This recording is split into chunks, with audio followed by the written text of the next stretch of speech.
Hé papa, enfin je suis soulagé. Plus de douleur d'articulation ni dans la poitrine, plus de fièvre, plus de vertige et je respire normalement. C'est quoi ton secret? Oh mon fils, j'ai beaucoup souffert à cause de ton état de santé inconfortable dû à cette maladie appelée anémie SS. Grâce au centre de recherche scientifique hospitalier Nieka et de son produit BET, ton état de santé s'est amélioré et ton tout dernier examen de l'électrophorèse montrait AA au lieu de SS. BET SS, c'est un produit rénovateur des cellules sanguines falciformes et très efficace dans les traitements de l'anémie SS. J'ai une santé de fer. Peut-on vraiment guérir de l'anémie SS? Comment attrape-t-on l'anémie SS? Le centre hospitalier de recherche scientifique Nieka, situé sur l'avenue Kisangani numéro 8 dans la commune de Ngaba, référence maison communale de Ngaba, vous attend à bras ouverts et bienvenue à tous pour des solutions efficaces. 30 juillet 2021, ensemble avec vous, Mokomo, na émission Mokomo, je suis Pascal, bonjour et bienvenue à Fête Nikolo. Eleki et Belé, tu nous as manqué, on manquait d'abonnés à Bassama Congo, Internet, Benginga, Komi, Balobi, Pasteur Guillet Kiwap, nommé conseiller la présidence, ou à conseiller dans la droite ou le bâti de la télévision. Na bité, na kolukaye. Il y a une question à quoi on répond parce qu'il dit à tout le monde mbote na yo tontoirement excellent début de week-end mbote na bande cognos bazolanda biso de partout musala ka tontoirement musala donc na comment ko dépendre sur na tanangate tant ils sont même côté mususu mais en réalité même au côté mususu obima ki ala ina nzela maka mususu nzela musu memio donc voilà mais nyo c'est ça ka pona mboka tozali Toto le botoni pour la disponibilité Pasteur Guili Bokwala na mokolo mo lelo ne to ko développer ba toté mboka na biso ya ba Congo mani. Merci beaucoup. Tika na pesa mboti na Central Les Sages, l'un des Twitter phone ou tweeter en influence ma casse les loyo à l'aller à la mouille à s'abonner pas tonton Armand à Twitter en anglais ça vient qui tourne lengi parce que il est parmi bateau grand frère ben Rafati beton grand frère nae abi kulut na grand frère na tu sais que d'ailleurs kanga dans le lot à abonner na Twitter ça vient qui tourne lengi. Merci beaucoup na Central Les Sages pour na abonnement na yo et celle qui tourne lengi nzambe a batela yo okene liboso Central Les Sages Pasteur Guibo quoi tout va directement à sauter pour tembo na biso. Ndeni okomo la confession religieuse bato oyo les pasteurs aux ali moto na nzambe okomo na bato considérer lokola ba crédible bato considérer lokola bato ba santu bato considérer lokola bato bazanga intérêt bango ya lipo na mboka bango musala bango ko ramener ba âme kolonga bato mabe comme mama ba malamu mais lelo bazala peut-être la leçon tout le conseil pas moto peut-être ali na ye pasteur lokola ndeko mboso okomo déjà crédibilité au Kenya na makambo ya komimisa moko wa ko diriger organiser appui ya la démocratie au la CENI. Tonton Armand, merci encore une fois de plus. Na zope sayombo tenayo et outil depuis États-Unis et par MC Marie-Cécile Lokito. Merci beaucoup merci. Na pe comme fambo tenaye. Na ngana lobanayo likambo basala nzamba mboka na biso sala biso soni. Et tonton Armand likambo na ne komeliote ko jigela ngo motute. OK. Na zonga mwa moke bona ya ko chiter na motuna na yo pona ya nolango. Tout à fait. Lelo yo batu ba kondana fachi ndenge a se retira ka penenga retira signature na ye na Genève pona nini. Pour lisumu oyo ambongo azole la fachi ndenge retira ka signature na ye na Genève. Yango lelo komeli basango. Maintenant qui avait tort, qui avait raison? Nazo kama nazo kana monoko ya basango, il fallait tout passer par consensus. Mais eloko nini ezanga ka bango ne sika to kene na vote ya ko désigner candidat comme de l'opposition, il fallait quand même tout passer par consensus. Ba yeba que ce token na consensus c'est Félix Antoine Tshisekedi Tshilombo. Alors to kene na vote oh déjà parce que ba bongse makamunyo so po ya zalate. Le comme li bango tonton Armand avant na chité tikanga na peso mo ba briefing Vas-y papa. To vandi tonton Armand match bandi. Tous d'accord au monde a caillou moko landa rapé mamba bali ba benga ba capitaine. D'accord. Arbitre prend coup d'envoi. Match 0-0. Token na bati robi d'accord. Babeti. To comme na suka candidat ya Senko. A comme il a perdre ta vitesse, Senko notre 4 match to arejoango esalama wapi et puis pana bango kuri katani bakati courant oh bakati courant na ligne ya siège ya Senko na siège ya Senko subitement ba militant la muka to monaki entre autres figures yepenge bon ce que zalaki biso ya IDPS bania balobani vous êtes au pouvoir voilà ce que zalaki biso ya IDPS et puis nani abengaki bango Senko boya bocha malumbe lumbe peut permettre et ça la maboy tonton ma siko na chité na motuna na yo na ebisi yo ke oyo Senko asali soni na mawa. Il y a même des chrétiens catholiques au Ngadon Yebisayo, il y a même des chrétiens catholiques qui sont là. Ce que ça a comme mon Christ pour na utembi ndalongwe. Ce que les kakoma qui mon Christ catholique pour na chole ndalongwe. Ce que les kakoma qui mon Christ catholique pour na mbongo ndalongwe soni. Tonton ma soni mbala ya liboso na vie. Tout le monde a messe moko ya bawa basali yango na dévolé. Tika to causer tout le monde ne peut mon école belé ko tonton. Vas-y papa, vas-y. Pour ça qu'on a contexte na ngote. Vas-y. Messe moko ya moyi basali yango na deux volets. Première volet messe ya batutu. On a parlé du peuple. Donc non na Notre-Dame. Donc une messe populaire. Oyo les deux présidents Congo basalaki. Messe populaire. Wana biso to ko zalate puisque biso photo ya na cérémonie des opulents. Le bain n'a ya na docteur Maele pour via na tête na yeba telo nzamba la kelai. Donc cérémonie des opulents. 3 jours après mama di mama sengisko meso ya yemoko. Asengisko meso ya yemoko. Azali na mboka te ya quand même proche na. Te azalaki. Sa soupa azalaka te mayaki. Mokonza mboka na ngapa katali pe ba voyage na libanda tikali to sa makambo est important. Ceux qui azalaki te bongo type na ye. Ceux qui azalaki te bongo type na ye. Type na azalaki to monaki pe na messe ya anniversaire ya mobali na semeki ne bazalaki te mais na cocktail mama di mama monani. Ayaki tang messe Cécile. Ba créer sikoyo mabonza ya ba opilant. Messe ya ba opilant. Bakriyango wana mesa batebele théorie pourquoi mère aiba question na ina mesa na caméra aux ala fixé rien que pour na ba des chefs d'état basa wana ngana on salate alors ngasko fona crier ya ngai moko ngasiko na sala pourquoi pas monseigneur Ambongo zo ki cible ya koyebisa mwasi ya mokonza mboka tala lix ya vie au sengiti mesa lix au sengiti na mesa VIP. Pasteur Guili c'est trop fort, mec, c'est trop fort ndengini. Mais ça l'ex ndengina sengi en fait. Même tout moi c'est la première que non, même il peut senga mec ça mais ça bon au sengi. Ba il va se les mettre. Mais que c'est Alex c'était tonton ma batu ni kuna mabonze côté comme on a mabonze côté sambanga na pia ngo x3. Toi na biso na tina batu belete. Na la pia mabonze x3 et puis na muta au la messe. Est-ce que cardinal la bonga vendre na Notre-Dame? Pourquoi particulièrement que messe on a ba prêtre au tout va vendre kuna na cathédrale. Yemo ka seng po bika côté ya laki. Petit bovandanga mona beta boro. Vous comprenez? Et le lot batuana le lot soni na bango et monani. Tonton va tout se voiler fasté. Le lot Senko eza lishu ya basala nzambe te Senko eza pona la muka. Na okamwa babimisi vidéo moko ya mokonza mboka langa à l'époque oya lobaki ke basango batu balobaki ke papé tien taganyaka maponomi. Au moins vidéo. Ce que basali yango pourquoi? Basali yango ce que pour bala ki sabiso potonto manga boule salaka.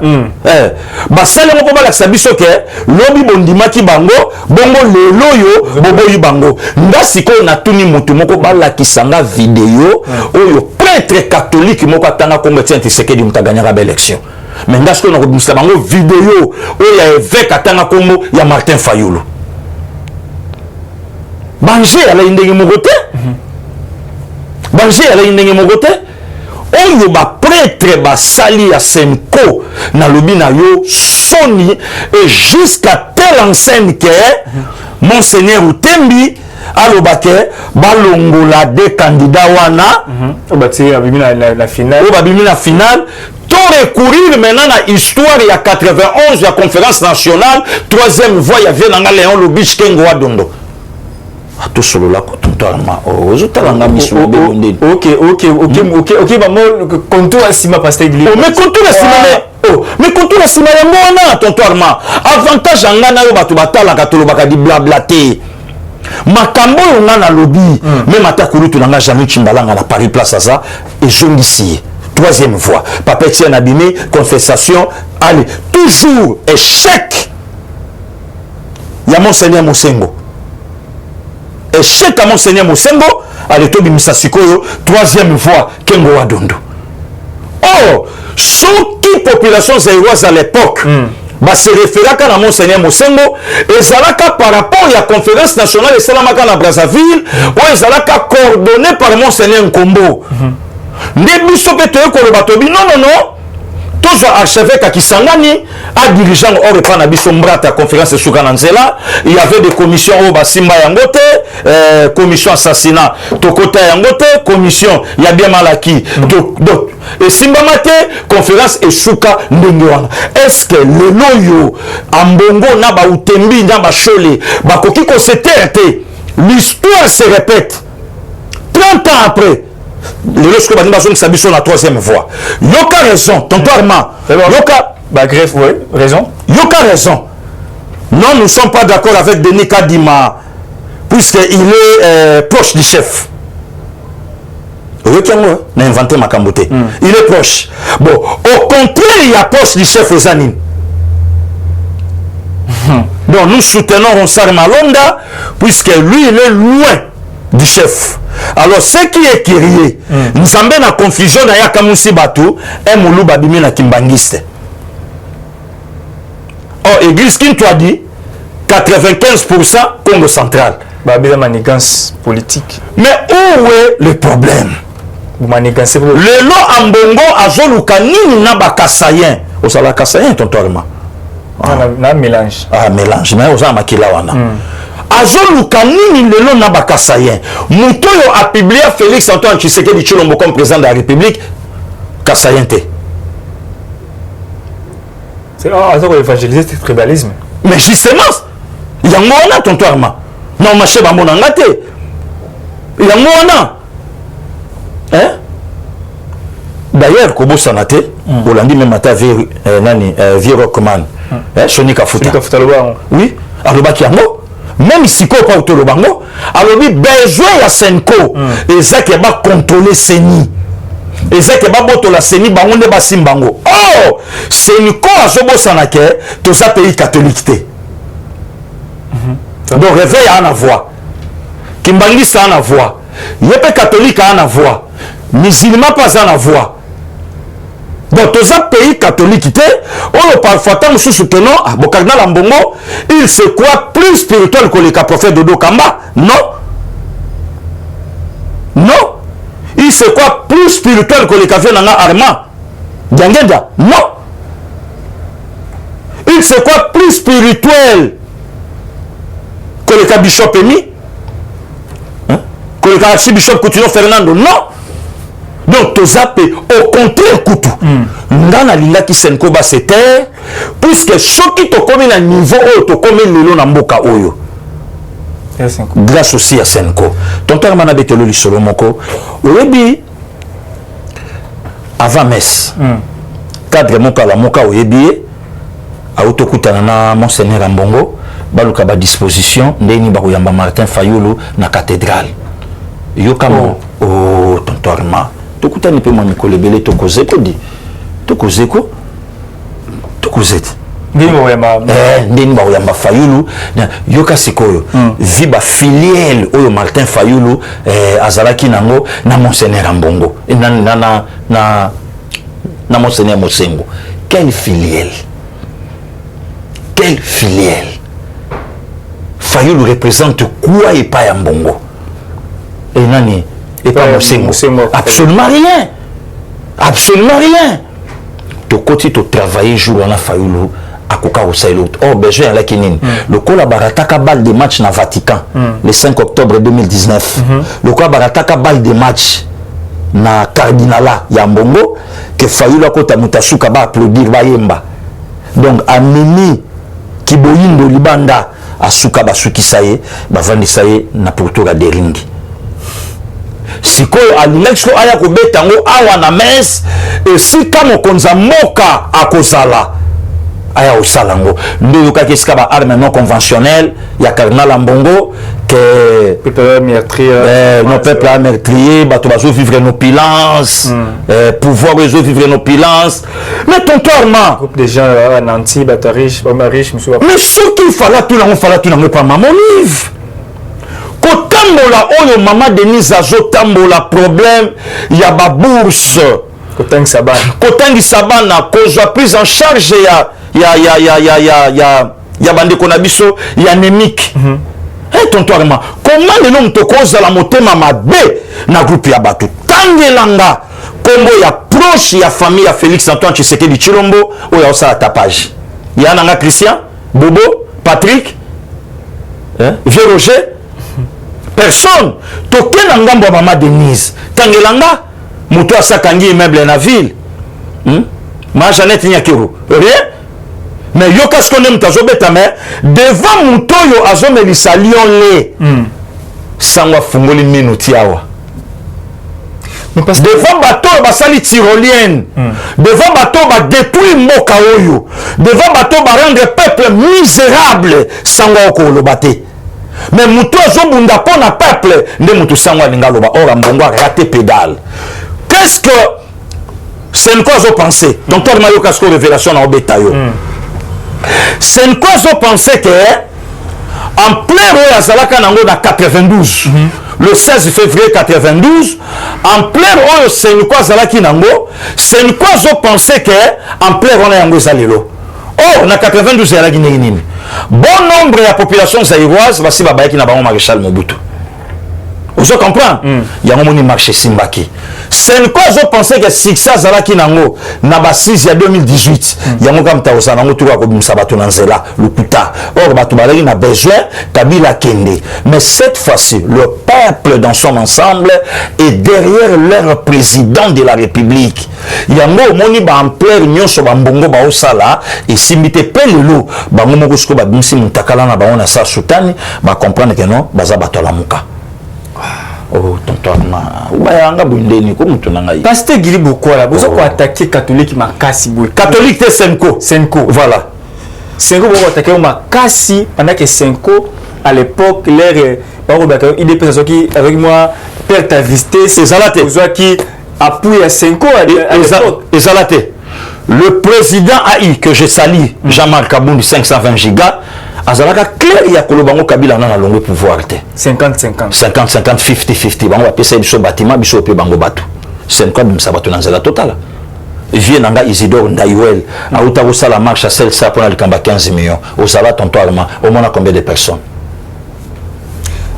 au moins de l'histoire à Kadima ni Malunda ndenge moko Malunda 6 personnes va voter catholique donc c'est un kona SCC de correfera beaucoup ndoa bango baboyaki et puis que mbutu ti ba interina Malonda te kadi mapesa mika ndenge moko 6 ba voter de wana peka ba guru ba leader ba s'imposer et puis ba quoi troisième fois moi que non ils ont la même histoire même scénario que les qualités dans Malonda aux population là pasteur Guilo qui a été contre Malonda tontoirement Ronsal Malonda oyamba epinge aleka na bantene na bino aloba ke Ronsal Malonda eza CG ya Félix Antoine Tshisekedi Tshilombo na Joseph Kabila basali deal na bango pour s'éterniser au pouvoir na yebisaka epenge soko yebi politique te tika kobimisa mbuma miso na télé olobaka bato balandaka yo bato bele balobaka mokonza mboka s'imposa bi Ronsal Malonda te tokende sikoyo na élection soki ezalaki candidat ya basango alekaka nde makambo nyonso eza te na oyebisa yo les prêtres ya Senko bazo travailler pour na peuple te le prêtre ya Senko bazo travailler pour na kofuta nyongo ya 2018 ya 40 000 phones bazwa smartphone voilà ya mbongo ya bato bazwa moyen bazongisa ngo eza te tokomoye soutani na biso par tous les moyens na 2023 topesa choix na bino oyo bino olingaki tontoirement soki bato batienga tembe tika ce qu'on a confirmé sur base de quoi sur base de quoi abe chola za clair ya koloba yango que non na 2023 to souhaiter alternance salama Qui dit alternance Ngelobani? Changement du pouvoir. Dis-moi. Mais pourquoi le bac en fait, non, peut-être la bac on peut dire que l'élection est sous Félix pour m'a présenté. Mais on a dit ce qu'on vient pas. Mais ce que Mouto a président Mboka et Bombelier 5 ans naïe, où il y a un droit naïe. Mais sur le plan positif, constitutionnel, Azana mandat naïe renouvelable une fois. Mais yo qui directement au PC position naïo, tous en a besoin d'alternance. Mais ce qu'on gagne à tout na bango. Bayebisaka Félix, Sokoza Mokonzamboka s'émanciper. À s'émanciper, bien s'émanciper. Olanda yango, toujours senga na Mokonzamboka na biso à s'émanciper. Basenga ka iloko oyo bayeba ke Félix akokamwe pa Kabila te. Surtout Félix akoki yango et embouyer bango. Échanger bango nini? Échanger bango ba donne. Monsieur biso tonton ma mombilai. Échanger bango ba donne.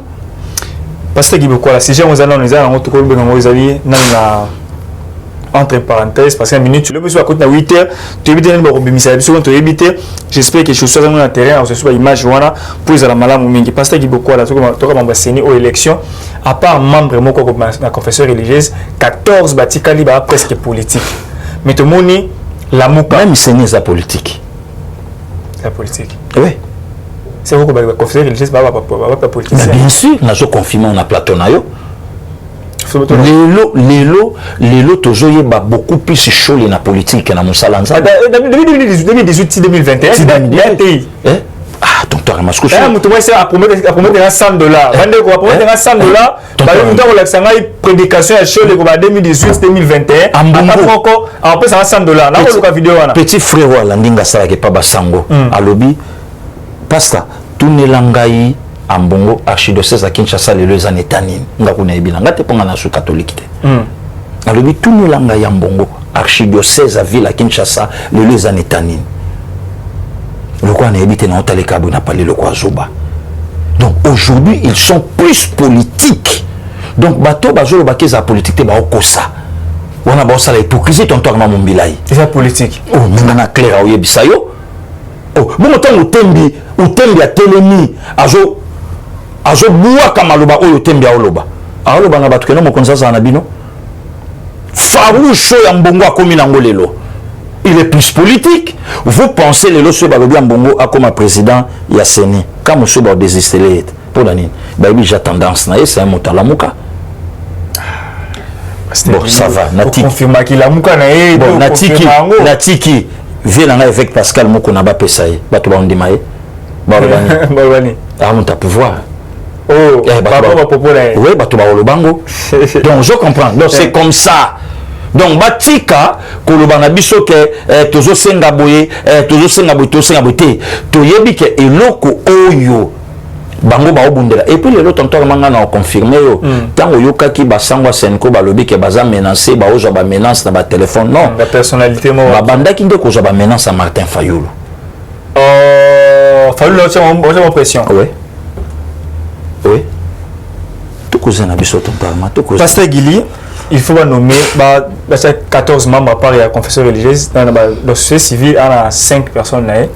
Pour le Kochak, dans la part président, on a 4 politiques. Mais le reste, on a FCC, on a 2 personnes. La Mouka, on a 2 personnes. Et puis 6 politiques, on a Batouyana, il y a pouvoir. Mais tout le monde que la FCC a rejeté un bloc désignation de membres de Bouy Kotinda.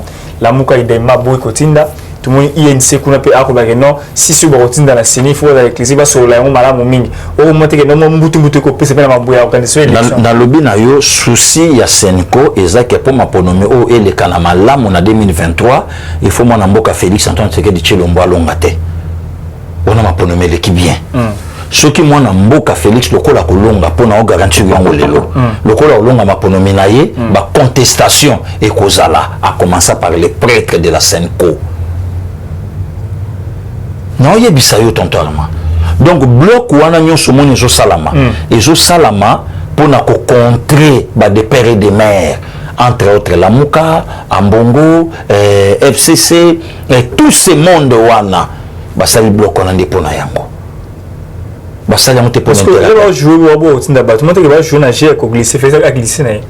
Oh, na lobby Mokonza Mboka Saloba qui a une élection en 2023.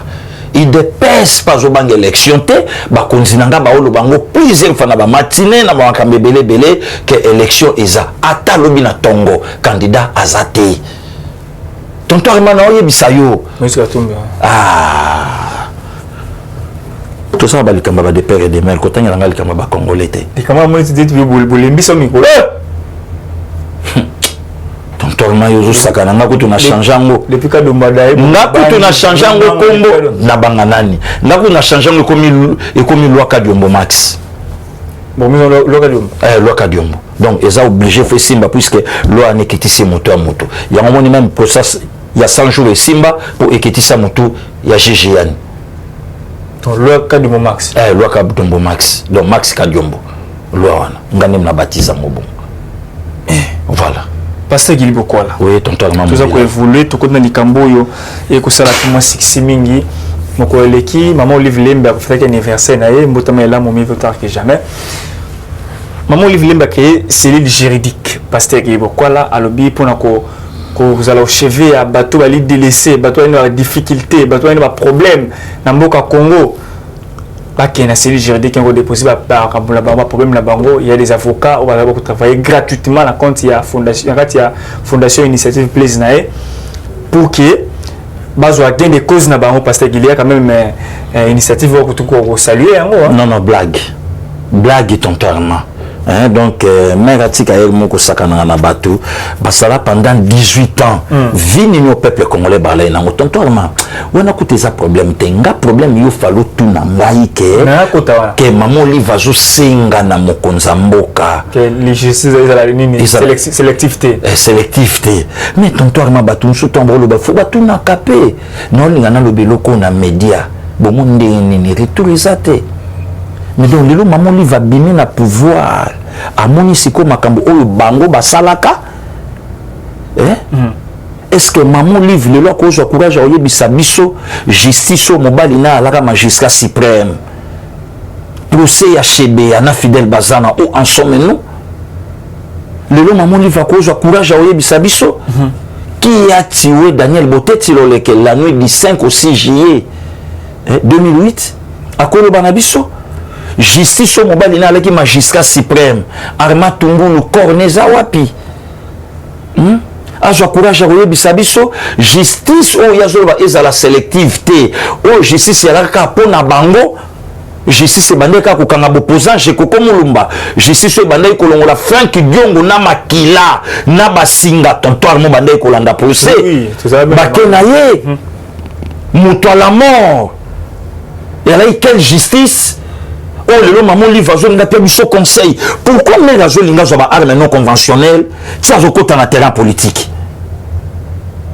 Hein? Mais oui, à interpeller maman qu'on a beaucoup. Non. À reconnaître l'état des droits avec nous tout ça il a un malade mon parce que. Totalement. Na lobino azo senga mutuya, azo senga moi na 2 ans, ati mambangu lokola moi na 18 ans. Moi na 2 ans. Nazo senga na première dame. Na osenga bon à rejoindre biso na nini non na osenga la première dame a accompagner mobali na yeso mais ya koka osalango akoka osalango maman livati ki biso na pouvoir na mobali na mama ye mo groupe électrogène ezalate groupe électrogène esala kana fondation Mama Denise Nyakero fondation Mama Denise donc azo senga première dame a rejoindre ye na komelisa Lionlé a osenga première dame a rejoindre ye na kokunda Bibembe que na camion plein na ba plan a osenga première dame a rejoindre ye na opulence na osala tyrolienne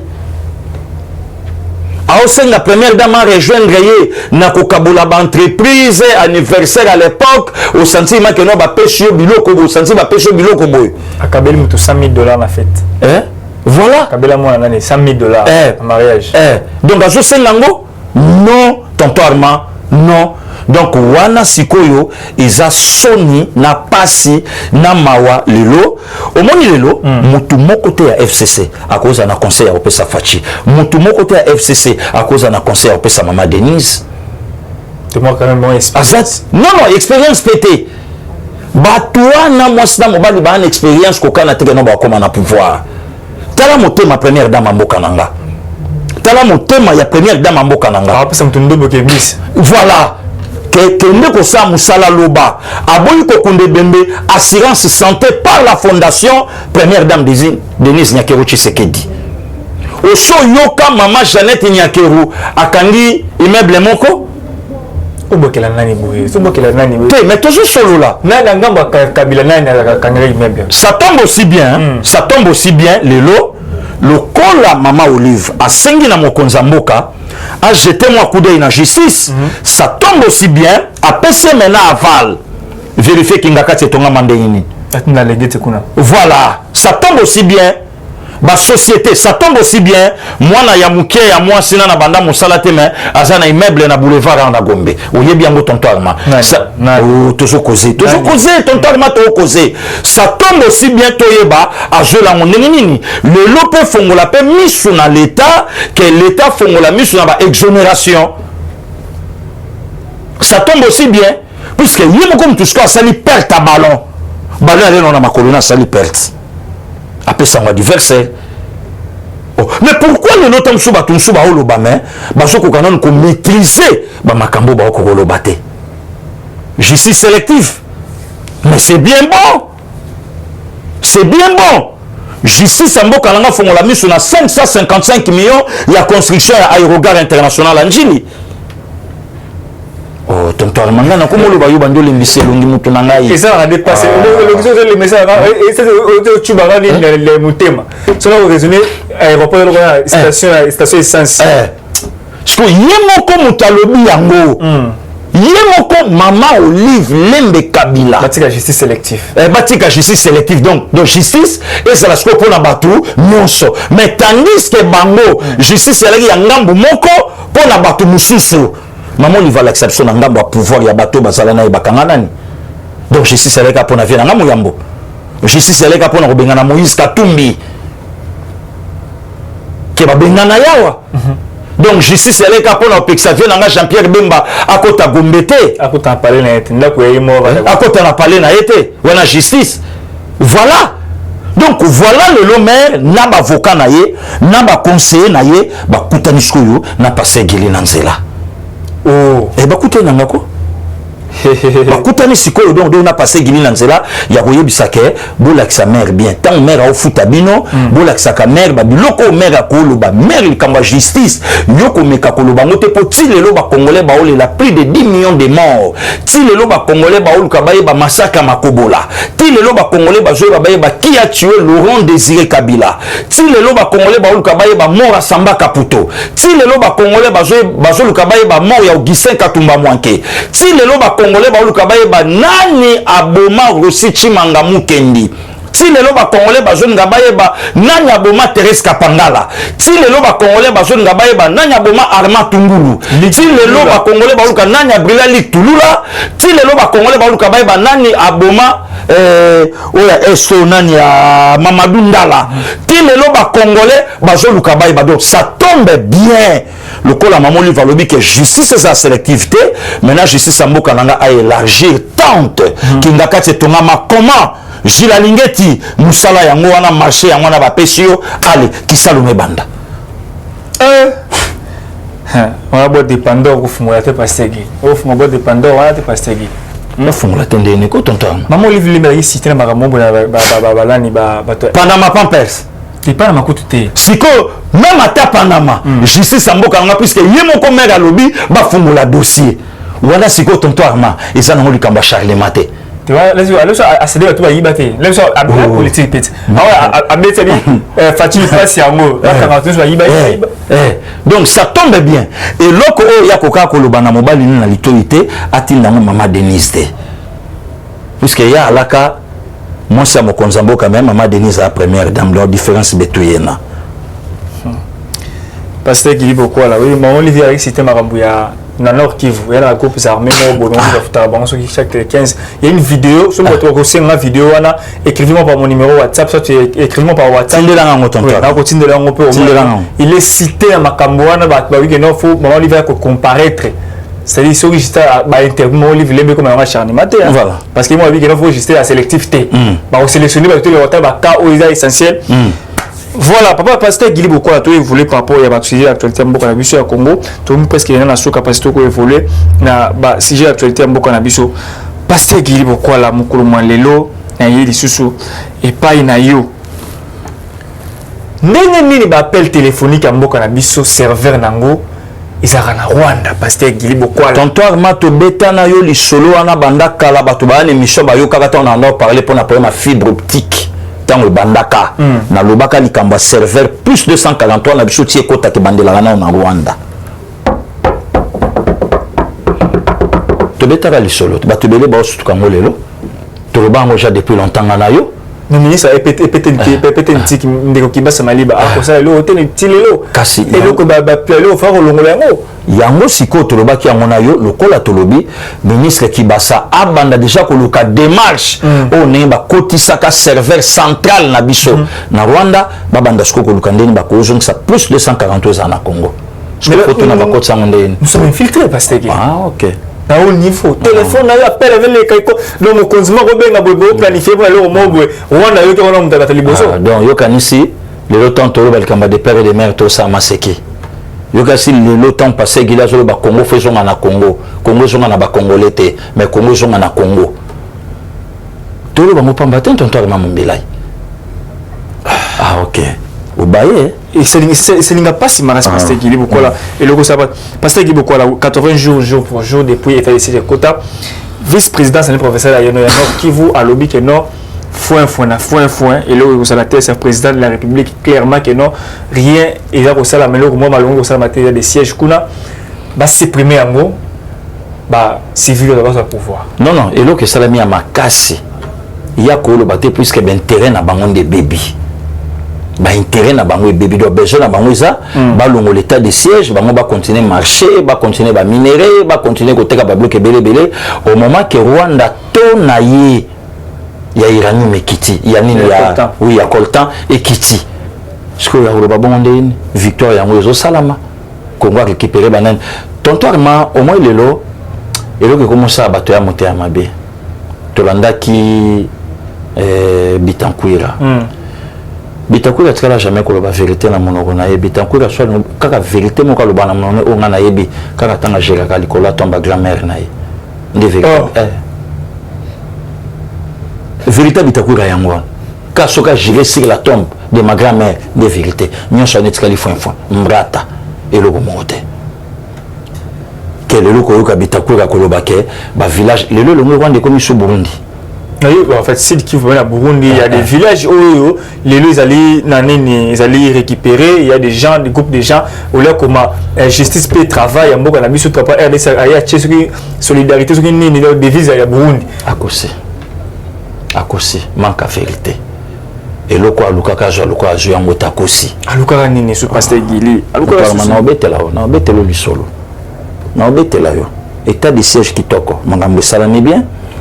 Que totalité faut ça la mambala moko mais du moins bateau ya mortalité mais du moins ba extorsion du moins ba makambo nous sommes ba bande ko sala ma remarquer que le rien et le biso le na besoin ngona et le biso tele na besoin ngona tonton Arma voilà pasteur Guili comme vous voyez sur émission merci lelo dernier sujet Kabila pasteur Guili ben paiement na mboka na biso ben paiement grève likola grève le 31 juillet, le professeur Ifasik a grévé pour un salaire à Bango, la garde universitaire, la police universitaire, 3 mois impayés, l'université Moussou Pekuna, la Banda, des équipes qui vont nous aider bientôt à la grève, raison de la grève pour un paiement, Transco, 8 mois impayés, on a travaillé bon 10 mois à Bango, mais les restes va moins délai, Sonas Kuna, c'est déjà Sikawa Koti, la PC Mote mon vieux, au Congo central, Tchekuna na Sonas.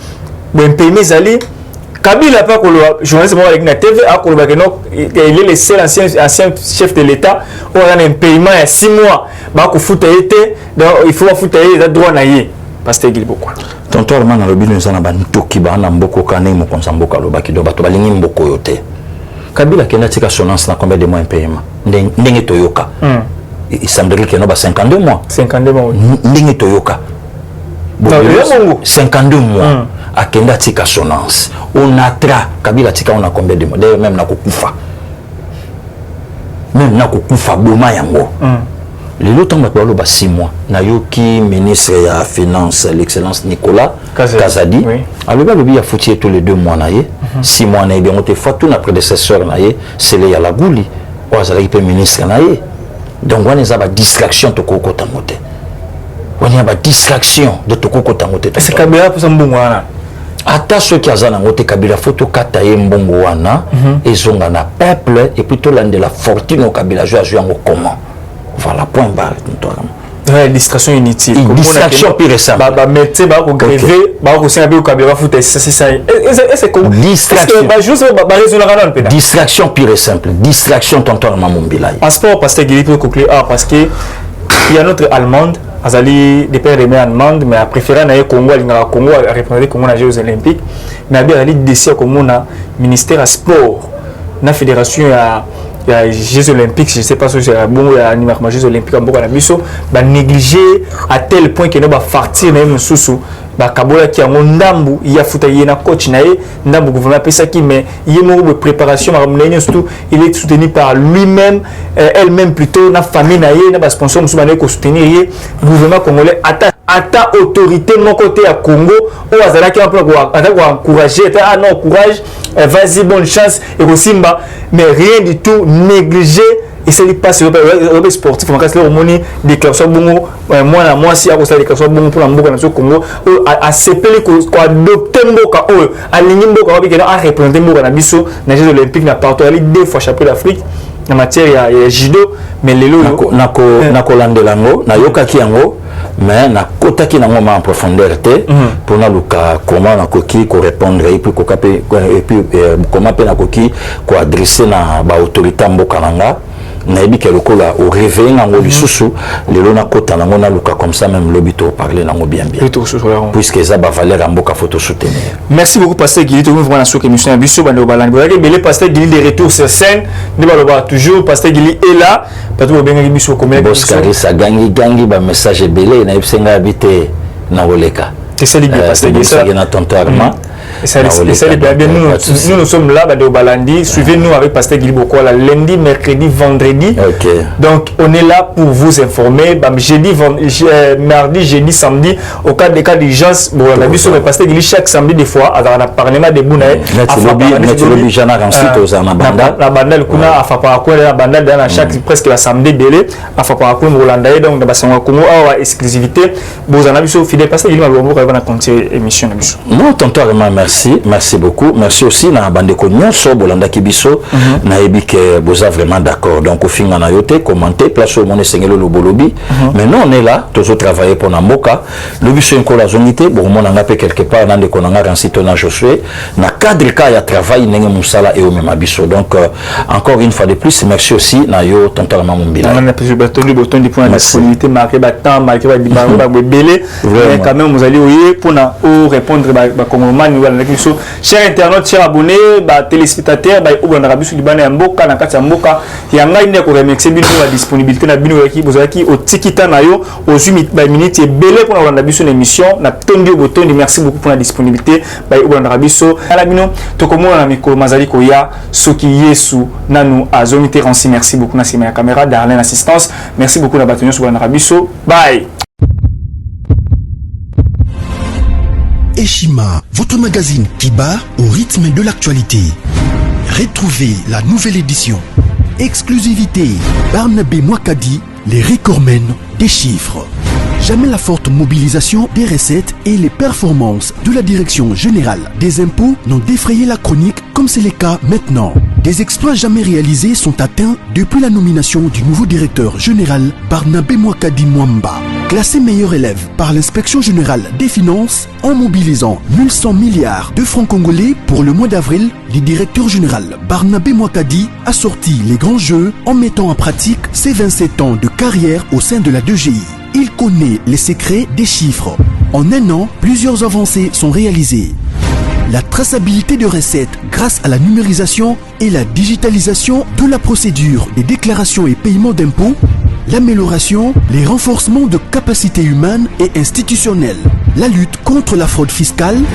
Le directeur général de la DGI, Barnabé Mwakadi Mwamba, veut répondre au mieux à la vision du chef de l'État Félix Tshisekedi grâce à une gestion orthodoxe. Focus, José Mpanda, blanc comme neige. Interpellé par l'Assemblée nationale, le ministre de la Recherche scientifique et innovation technologique a réussi à démontrer le réel problème de l'observatoire volcanique de Goma, mais également la nécessité pour l'exécutif et l'autorité budgétaire d'accorder à la recherche scientifique la place qu'elle mérite sur le plan budgétaire. Parité de Joseph Kassavubu à Félix Tshisekedi, les premières dames et les rôles prépondérants. Nation, Bukanga Lonzo, quelle suite après les refus de la levée d'immunité du Sénat? Enquête, l'Office congolais des contrôles se perd dans sa mission.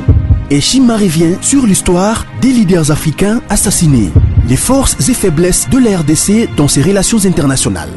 Culture, rituels et coutumes des Bashi.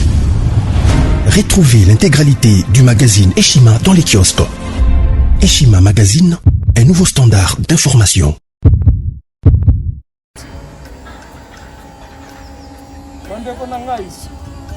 Conteneur yango ezokende le 26 mai lekokanga conteneur kokanga conteneur chaque mois, donc next ekozala le 26 mai. Olingo tinda velo mutuka lise esi okangi biloko tu omemaka na biso, benga biso comme ça toya tomema biloko totinda na Kongo.